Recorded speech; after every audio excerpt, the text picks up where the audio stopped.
एक संत महात्मा किसी गृहस्थ के दरवाजे पर एक बार भिक्षा मांगने गए। उस गृहस्थ के दरवाजे पर जाकर उन्होंने जोर से आवाज लगाई, नारायण हरि, नारायण हरि। गृहस्थ बाहर निकला। गृहस्थ ने देखा कि एक दिव्य साधु उसके द्वार पर खड़ा भिक्षा के लिए इंतजार कर रहा है। गृहस्थ ने साधु को देखकर कहा, महाराज क्या करूं, मैं और मेरा परिवार 3 दिन से भूखा है। हम लोगों ने 3 दिन से अन्न का कोई दाना ग्रहण नहीं किया है। गरीबी का इतना बुरा हाल है, हम इतने त्रस्त हैं, इतने दुखी हैं, आपकी क्या सेवा करें। आप हमारे द्वार पर आए, लेकिन हम आपकी कोई सेवा नहीं कर पाएंगे।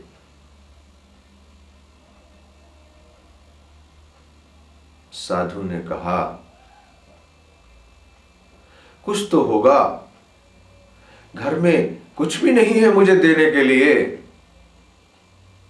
जाओ, जाकर देखो,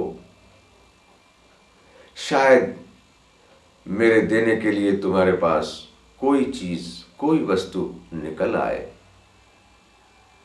गृहस्थ ने कहा, मैं अपने घर का हाल जानता हूं, मुझे सब पता है, किस तरह गरीबी में हमारा परिवार गुजारा कर रहा है, मुझे भली भांति पता है।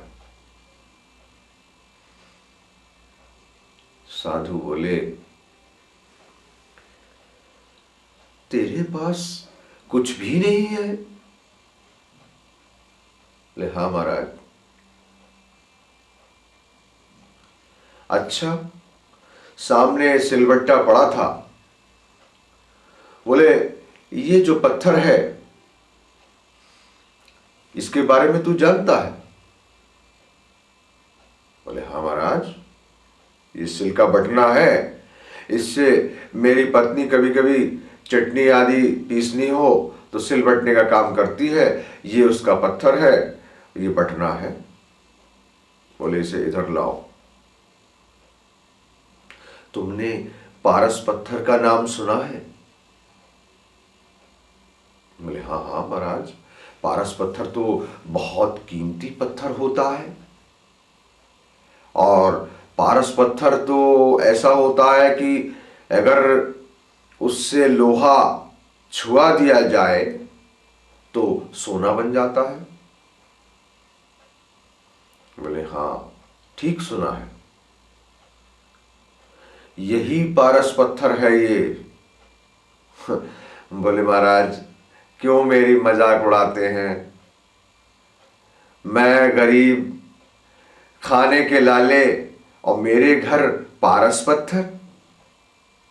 बोले, तुम्हें यकीन नहीं आता, तुम्हें यकीन ही नहीं आता कि तुम क्या लिए घूम रहे हो। अच्छा, तुम्हारे घर में कुछ लोहे के बर्तन आदि, कुछ लोहा है? बोले, हाँ महाराज, सणसी, कढ़ाई, तवा, सभी कुछ तो लोहे का है।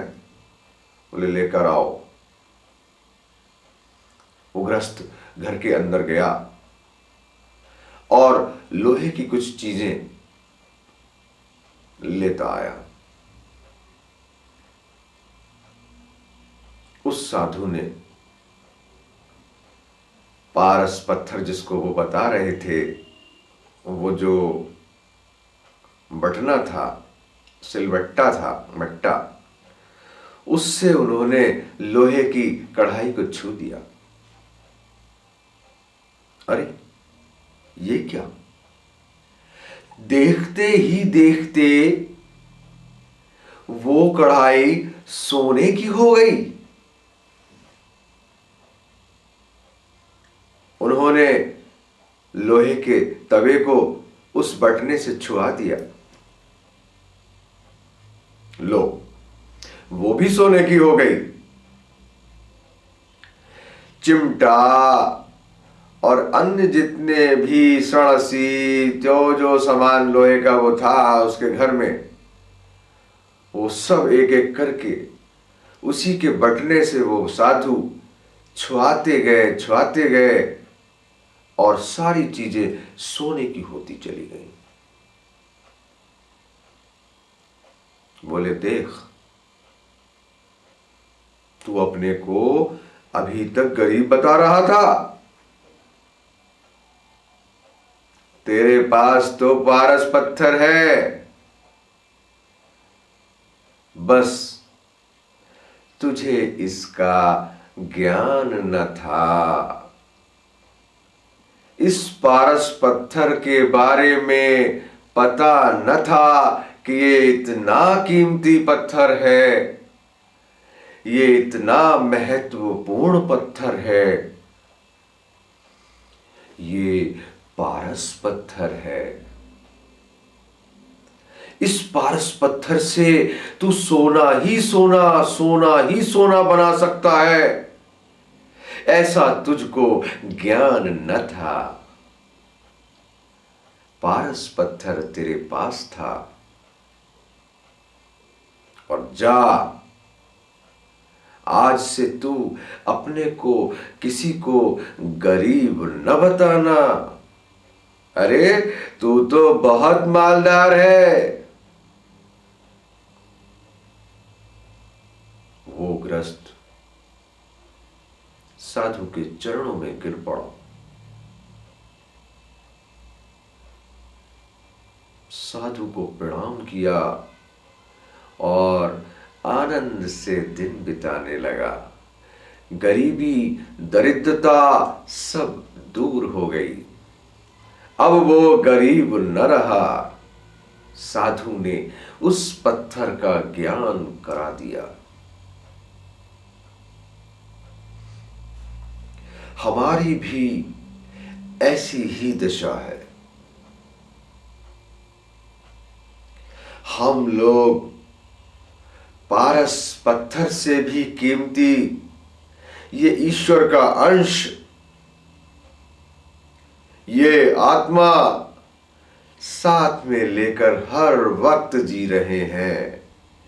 ये आत्मा हमारा प्राण है, हमारे शरीर का चालक है, हमारे शरीर का यंत्री है, ये क्षेत्रज्ञ है, ये हर वक्त हमारे साथ रहता है।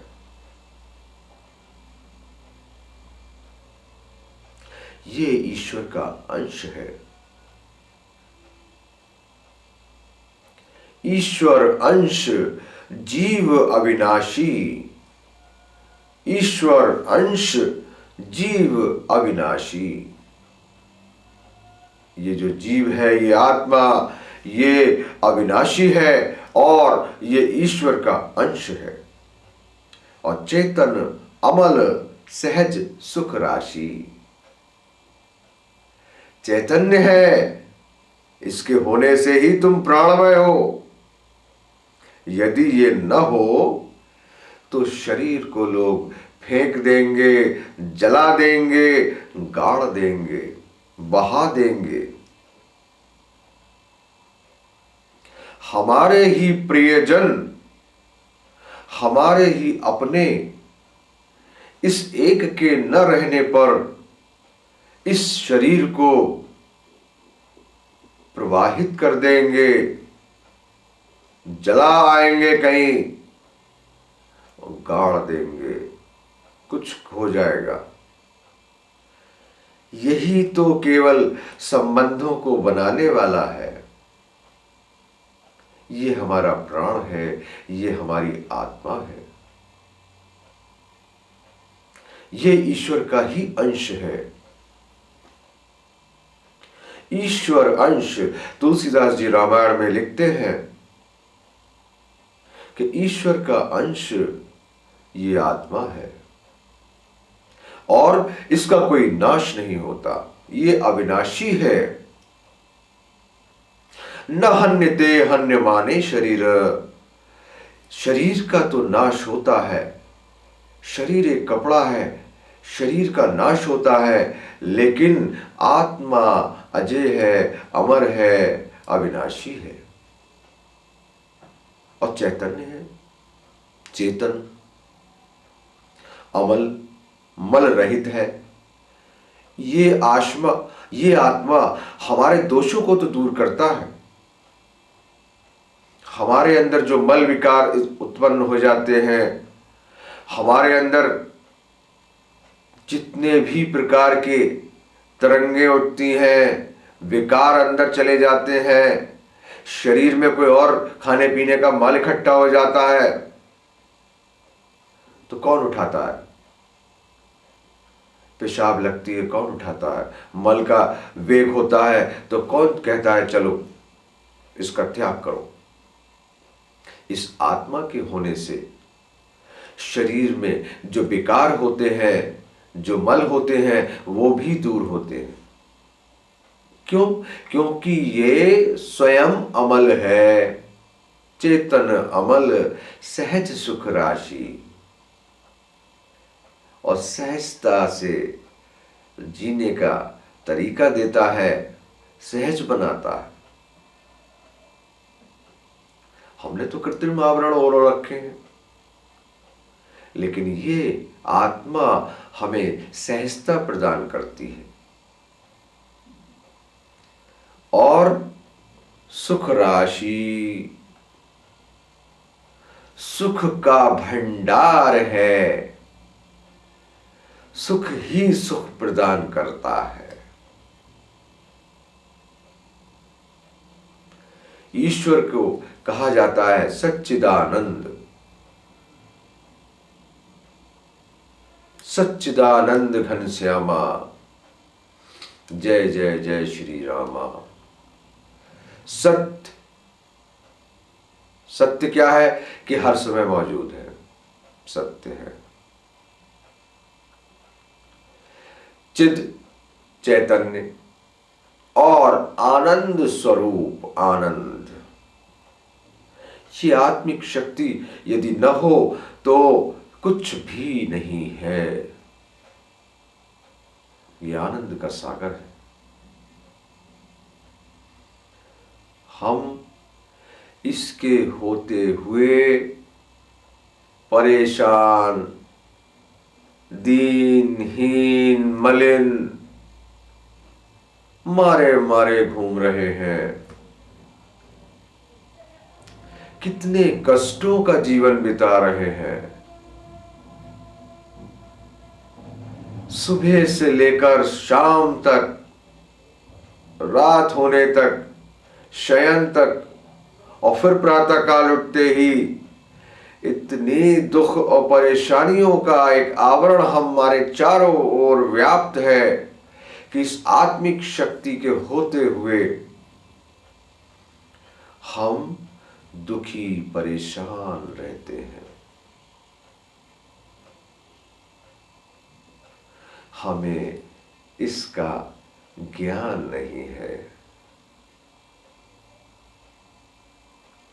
ज्ञान के न होने से हर वक्त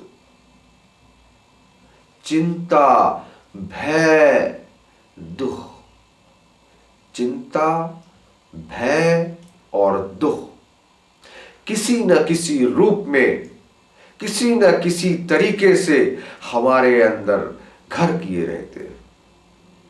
हमको उद्वेलित किए जाते हैं। कभी चिंता, कभी दुख, कभी भय। हाँ, आमोद प्रमोद के कोई साधन मिल जाए तो भले ही उतनी देर हम उन चीजों को भुला देते हैं, लेकिन चिंता, दुख और भय ये हमारे साथ रहते हैं। वर्षों पहले महात्मा विदुर ने कहा था कि ये संसार चिंता, भय और दुख से ओतप्रोत है। ये कैसे दूर होगा?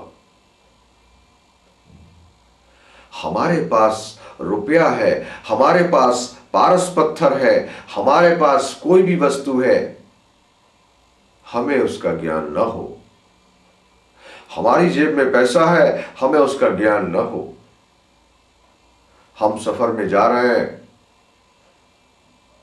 हमारे पास बिस्कुट का पैकेट है, खाने का अन्य सामान है, लेकिन यदि हमें उसका ज्ञान नहीं है कि ये चीज हमारे साथ है, तो हम भूख के प्यासे बैठे रहते हैं।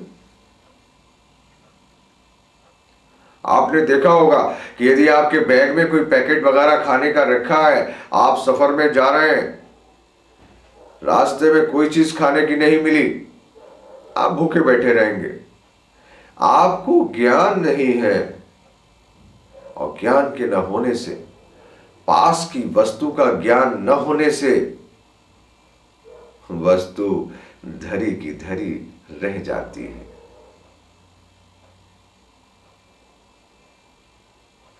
हमारी हालत उस दीनहीन गृहस्थ की भांति है जो पारस पत्थर अपने पास रखता है।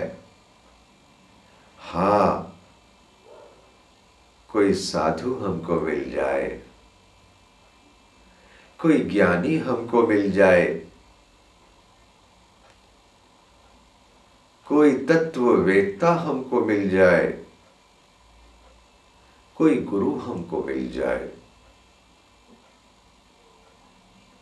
हमको ये ज्ञान करा दे कि हमारे पास ही पारस पत्थर है, हमारे ही पास ईश्वर का अंश ये आत्मा है। जो ईश्वर में गुण है वो इस आत्मा में है। और हमारे योगियों ने, महर्षियों ने, गुरुजनों ने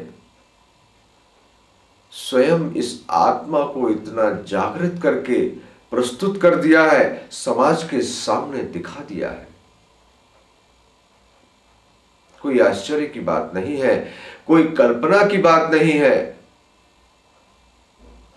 कहीं कोई कहानी नहीं है कि आत्मा होती है, आत्मा का ज्ञान किया जा सकता है, और आत्मा का ज्ञान होने पर हम पूर्ण मानव होते हैं, और फिर मानव से हम महामानव और महात्मा, महान आत्मा बनते हैं। अपने अपने परिवार के लिए तो उपयोगी होते ही हैं, समाज के लिए भी उपयोगी होते हैं। तो ये कोई कहानी की बात नहीं है। तमाम ऋषियों ने, महात्माओं ने, योगियों ने आत्मज्ञान प्राप्त किया है, और आत्मा को इतनी उच्च अवस्थाओं में ले गए हैं जिन्हें हम चमत्कार कह सकते हैं। ऐसी ऐसी चीजें करके दिखाई हैं कि जो योगियों के लिए ही संभव है, ग्रस्तों के लिए तो एक चमत्कार के समान है। बनारस में मैंने पढ़ा है कि एक महात्मा हुए हैं तैलंग स्वामी। तैलंग स्वामी जवान खूबसूरत व्यक्ति थे, लेकिन नंग धड़ंग रहते थे, और मंदिरों के पास यहां वहां विचरण किया करते थे। लोगों ने देखा कि ये नंगा महिलाएं जाती हैं, मंदिरों में दर्शन करने जा रही हैं, ये वहीं खड़ा हुआ है नंग धड़ंग, अजीब चक्कर है भाई। हटाया, कुछ लोगों ने कपड़े पहनाने की कोशिश की, लेकिन तैलंग स्वामी तो जीवन मुक्त महायोगी थे। समझाने पर भी न माने तो कुछ लोगों ने उनको पकड़कर पुलिस के हवाले कर दिया। बोले देखिए, ये एक ऐसा अराजक व्यक्ति है, नंग धड़ंग रहता है, मंदिरों में और परेशान करता है बच्चों को, महिलाओं को, बंद कर दो इसको। तेलंग स्वामी को बंद कर दिया गया। थाने की कोठरी में उनको ले जाके बंद कर दिया गया। सुबह को जब दरोगा जी उस कोठरी के पास से निकले तो देखा अंदर खाली, तेलंग स्वामी आई नहीं। बड़ा आश्चर्य हुआ, ताला लगा हुआ है, ताला भी नहीं टूटा। सलाखों में से झांक के कोना कोना देखा, तेलंग स्वामी का कहीं पता न था। अब तो सनसनी फैल गई। कहां गया कैदी? शोर मच गया, पूरा हड़कंप मच गया। कैदी कहां गया? किसने आजाद किया? किसने ताला खोला? कैदी कहां गया? तेलंग स्वामी जेल की छत के ऊपर बैठे हुए, उस थाने की जहां कोठरी में बंद थे उसके ऊपर छत पर बैठे हुए ध्यान कर रहे थे। काफी जब शोर शराबा उन्होंने सुना, किसी की निगाह ऊपर न गई, जब शोर शराबा सुना तो ध्यान से थोड़ा सा तंद्रा टूटी। अरे बोले, मैं यहां हूं, मैं इधर बैठा हूं, मुझको खोज रहे हो? अरे मैं यहां हूं, अभी आता हूं। अरे आओ आओ आओ आओ। अरे तुम ऊपर कैसे पहुंचे? तुम ऊपर कैसे पहुंचे?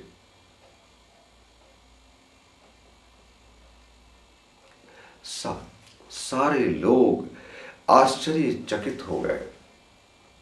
ये क्या माजरा है?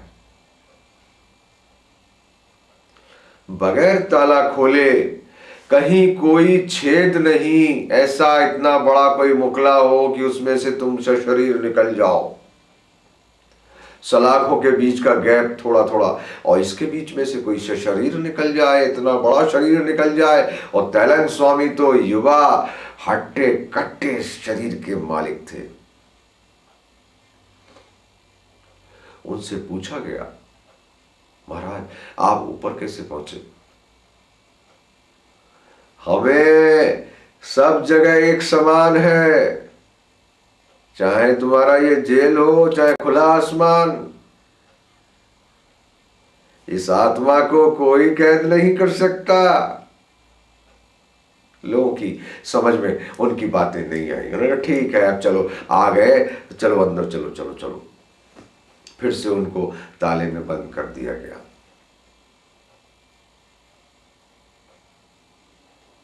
जल्दी से जल्दी बोले, आज इसको कोर्ट में पेश कर दो, ये तो बड़ा गड़बड़ आदमी है। और जल्दी जल्दी जल्दी जल्दी जैसे ही समय हुआ कचहरी का, उनको ले जाके मजिस्ट्रेट के सामने उपस्थित कर दिया गया।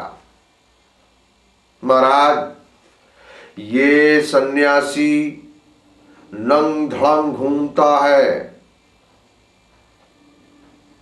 महिलाएं आती हैं, तमाम लोग आते जाते हैं, सब भी लोगों का आना जाना है मंदिरों में, और ये वहां नंग धड़ंग घूमता है। इसको वस्त्र पहनाने की कोशिश की गई, नहीं पहनता, फेंक देता है। इसको आप कठोर से कठोर सजा दीजिए, जेल की कोठरी में डलवा दीजिए।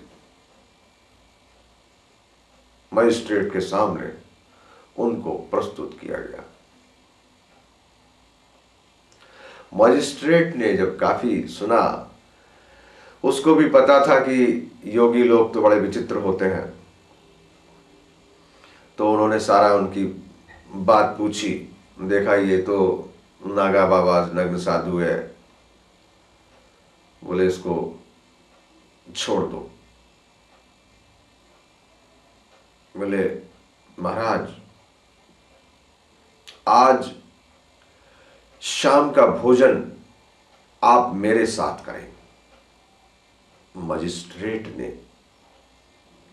तेलंग स्वामी को मुक्त कर दिया और उनसे आग्रह किया कि आप आज साय का भोजन मेरे साथ करें।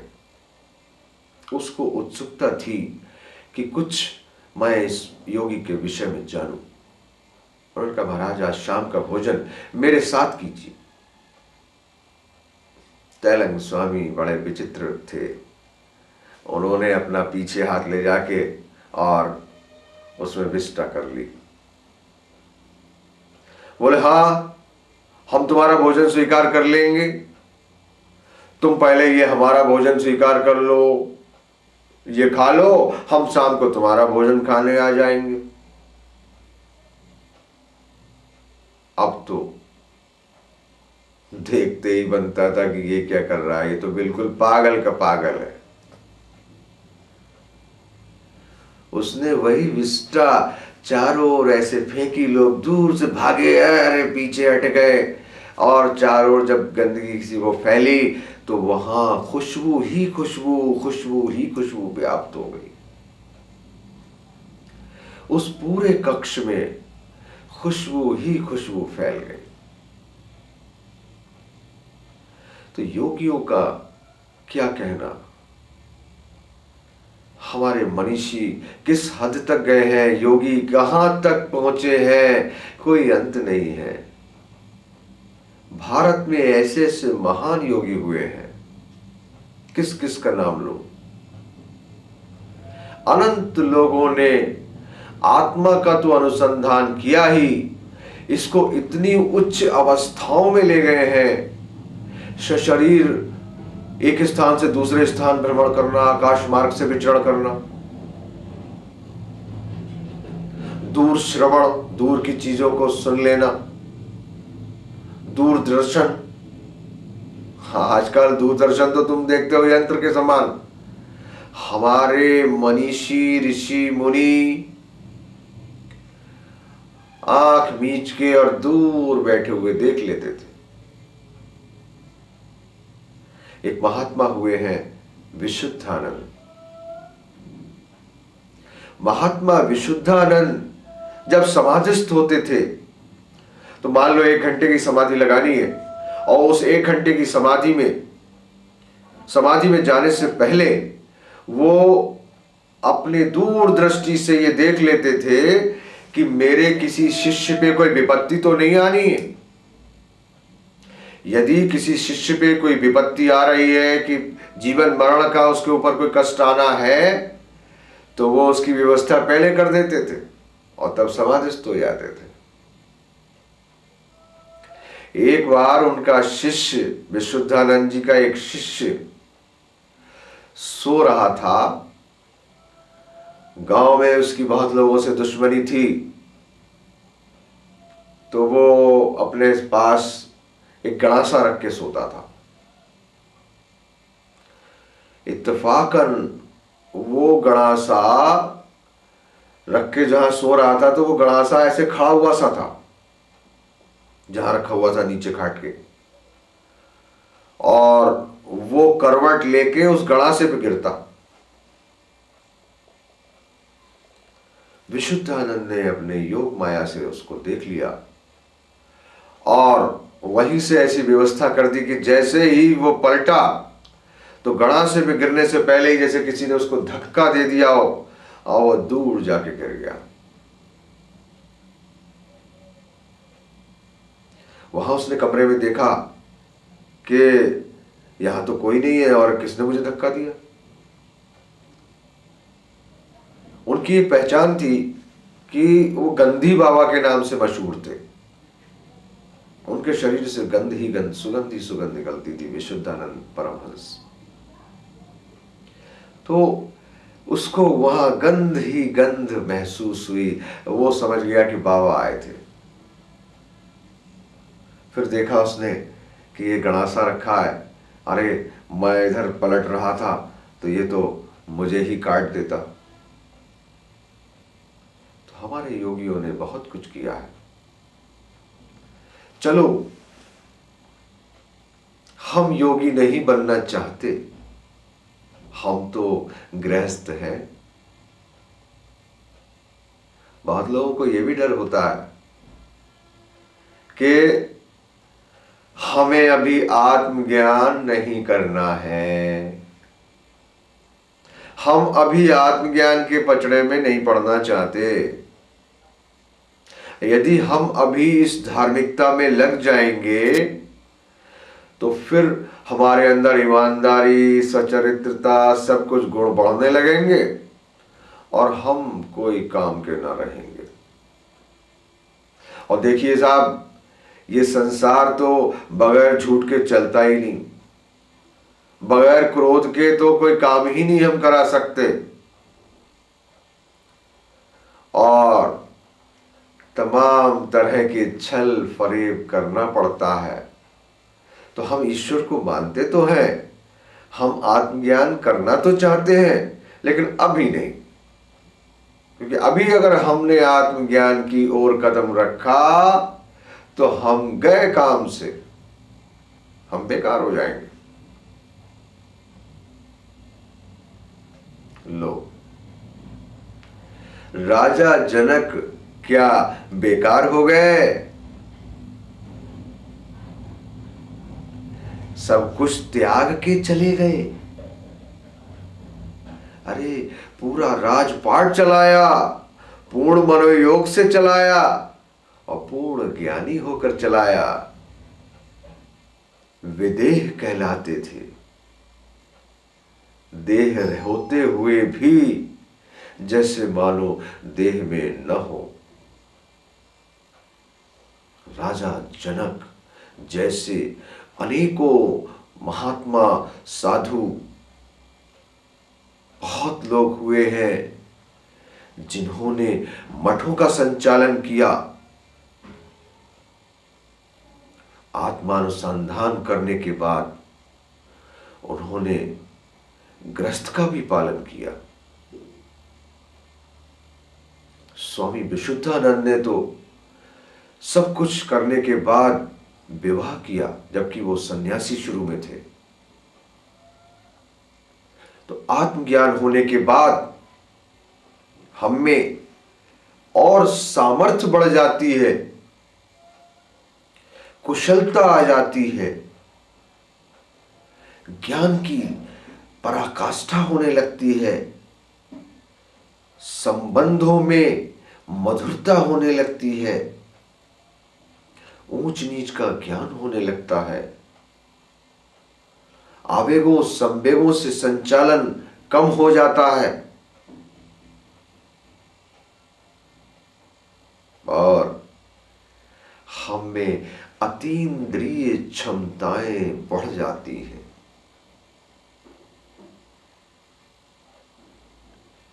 अनेक सेठ लोगों ने, धनी मानी लोगों ने आत्मानुसंधान करके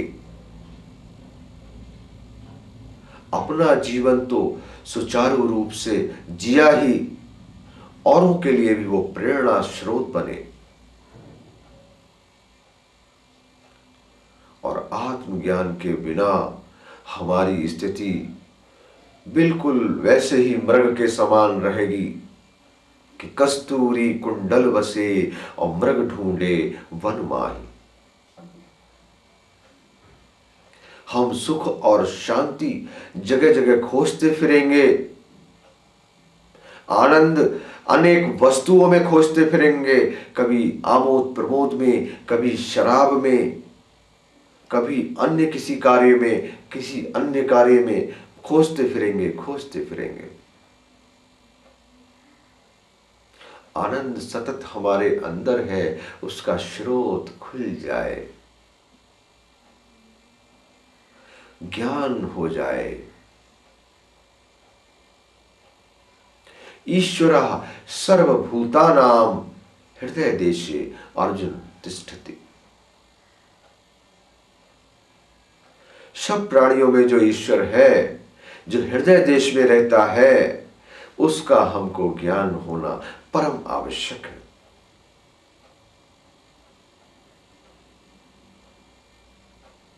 ज्ञानवान होने पर हम अपने विकारों को दूर कर सकेंगे,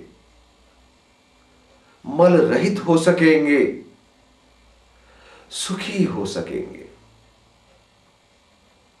सुख के कोई भी साधन कोई भी वस्तुएं हमको सुख प्रदान नहीं कर सकते। हमारा आत्म तत्व जब तक हमारे अंदर प्रकट नहीं होगा, और किसी किसी में तो प्रकट होता है। तुमने देखा होगा अपने सामान्य जीवन में, आपने देखा होगा कि आप किसी को याद करो, उसका टेलीफोन चला आएगा। आप किसी का भला सोचो, उसका भला हो जाएगा। आप किसी के बारे में सोचते हो कि ये निरोग हो जाए, बहुत कष्ट में है, बहुत दुख में है, इसका कल्याण हो जाए। आपकी आत्मा से निकला हुआ वो विचार, आपकी आत्मा से निकला हुआ कोई वाक्य संसार में पूरा हो जाता है। तुम्हारा आत्म तत्व यदि शुद्ध है तो तुम देखते हो कि कोई आने वाला कष्ट तुमको पहले से पता लग जाता है।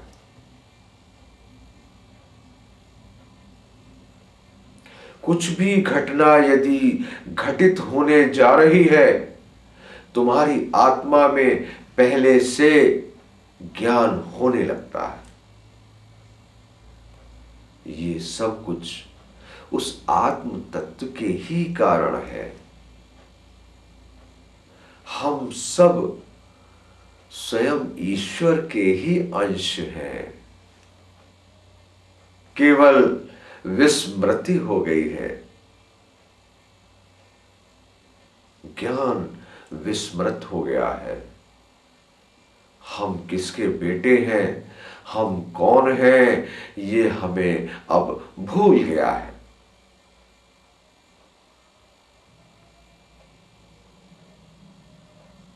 हम ज्ञान के अधिकारी होंगे, ज्ञान को प्राप्त करेंगे, ऐसी चेष्टा करते हुए हमें धर्म के मार्ग में पहला कदम रखना होगा।